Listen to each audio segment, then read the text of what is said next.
Hi there, this is Brandon Johnson from themoral.com.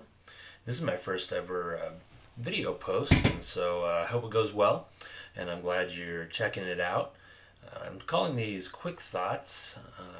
After I finish a movie or a book or an article, anything that I find interesting, I hope to pass on my thoughts to you, the reader, and in this case, the watcher.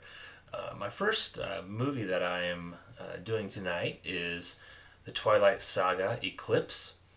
And I have to let you know, my wife, before I watched this movie, made fun of me for watching it, and she didn't even end up watching it. But this is from a woman who records and watches multiple times the Hallmark channels. Love comes softly, love comes on a horse with a cowboy hat and boots. So you can take that with a grain of salt. But the Twilight Saga, uh, I've not enjoyed the first two immensely. The first one was one of the worst movies I've ever seen, and actually during the middle of it, I wrote out on Facebook how horrible the dialogue was, and the script was, and the acting was.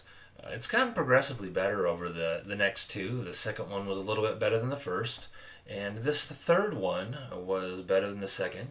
Granted, again, we're not improving on much, but it was the most watchable of the three. However, one character I really still have problems with, and that's the character Bella, who's the main female character. She seems to be able to take a sentence and make it into 10 paragraphs with all of her pauses and facial expressions and biting her lip and everything. So I'm still not very impressed with Bella's character, but the story is improving a little bit. This one has a little bit more action. There's a little bit more tension and the love interest between the three main characters and the two guys fighting over Bella, the Edward Camp and Jacob Camp, a vampire and a werewolf. And at the end, there's actually a decent battle between some werewolves and some vampires. So if you can stick through the hour and a half leading up to that, you'll get to see some vampires and werewolves killing each other.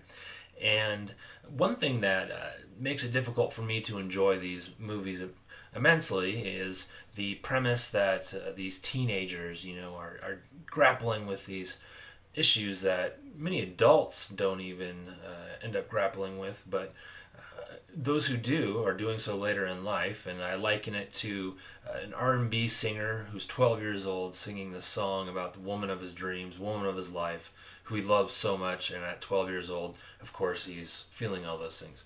And granted, these are seniors in high school, and I can understand they're going through some of those emotional things, but the magnitude that this movie makes it is over dramatic and kind of ruins it. But I'm sure all the teenage girls out there love it. Again, I'm not the audience that this movie was created for, being a male in his 30s. But again, this was the most watchable of the three so far. Still, you're not missing out if you don't see it. Well, check back for more video posts at themoral.com, and also you can check out the blog there as well.